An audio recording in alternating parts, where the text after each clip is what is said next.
Lily Boisvert, tu as préparé un commentaire sur ce que tu as entendu et sur ce que tu as lu aussi. Oui. Sur la question générale de cette émission, est-ce que la liberté d'expression est menacée ou pas en ce moment? Moi, je dis non, elle n'est pas menacée parce que l'irritant en ce moment, ce n'est pas qu'il n'y a plus de liberté de parole, c'est qu'il n'y a jamais eu autant de liberté de parole dans l'histoire de l'humanité, carrément. Parce que les plateformes pour s'exprimer se sont multipliées et se sont démocratisées à l'extrême. Mon point, c'est que les tribunes classiques où se concentraient autrefois les opinions, les médias et les universités ont été détrônées.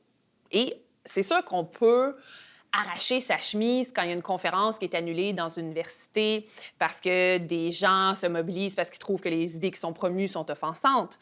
Sauf que dire que c'est de la censure, bien, ça, c'est défendre une vision de la liberté d'expression qui est datée. Aujourd'hui, quelqu'un qui se fait dire « tu ne mérites pas de t'exprimer dans les médias » ou « tu ne mérites pas de t'exprimer devant des étudiants dans une université », elle peut virer son capot de bord en 2 secondes puis diffuser ses idées sur les réseaux sociaux en masse à répétition. Elle peut aller troller d'autres personnes. C'est juste qu'elle n'aura pas un public captif comme une université ou une chaîne de radio. Ceux qui dénoncent qu'on manque de liberté d'expression en ce moment, ce sont, ce que je remarque, surtout des gens qui sont nostalgiques d'une époque où la prise de parole était beaucoup plus contrôlée et beaucoup plus hiérarchisée. Il n'y a plus de monopole.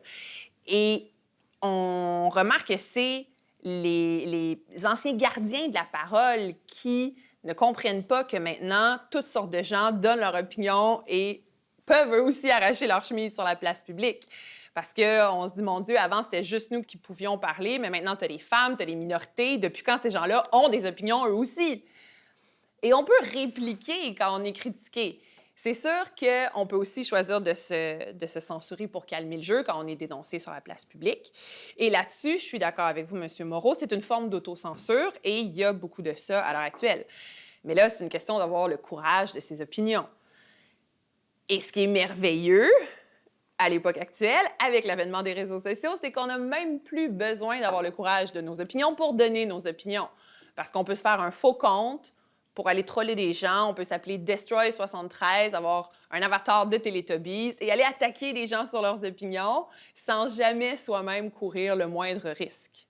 Donc, moi, je pense qu'on n'a jamais eu autant de liberté d'expression en dehors des anciens temples de la parole et qu'on a tellement de liberté d'expression que maintenant, on peut répéter en boucle sur toutes les tribunes et sur tous les tons que c'est rendu qu'on ne peut plus rien dire.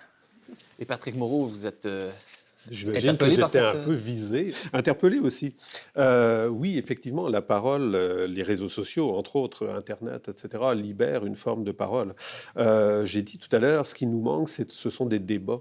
On ne débat pas sur Internet. On s'invective, on s'insulte. Mais ce qui fait défaut là-dedans, c'est le respect qui devrait présider à un débat. C'est-à-dire que pour débattre avec quelqu'un, il faut accepter qu'il puisse y avoir dans son discours une part de vérité. Et donc que l'on ait soi-même à mettre un peu d'eau dans son vin. Or, justement, les réseaux sociaux favorisent exactement l'inverse.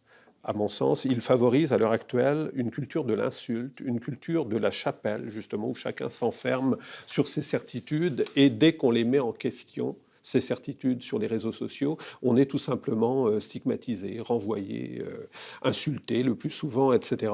Alors, personnellement, je ne crois pas qu'insulter quelqu'un sous un faux nom, qui plus est, sur les réseaux sociaux, ce soit un progrès de la liberté d'expression. Or, c'est l'anarchie, les réseaux sociaux. C'est l'anarchie, effectivement. C'est l'anarchie. Le chaos, pas l'anarchie. Ou le chaos, l'anarchie. Mais en tout cas, ça n'est pas propice à des véritables débats d'idées. Mais c'est une anarchie dans le sens qu'il n'y a pas d'entité qui décide quel commentaire est plus valable qu'un autre, ou il n'y a pas de pouvoir suprême. On peut parler peut-être des algorithmes, là, mais il n'y a pas une Mais je ne pense pas que la pensée, si on avait fait voter l'humanité depuis le début pour savoir quel était le plus grand philosophe, je ne suis pas sûr que le résultat serait très probant. Autrement dit, la force intellectuelle ne doit pas, je pense, être soumise au suffrage commun. Le suffrage, c'est bien en démocratie. Dans le domaine artistique ou intellectuel, ça mène justement à ce que vous critiquiez tout à l'heure sur les télévisions, c'est-à-dire à un rabaissement de tout à une espèce de moyenne.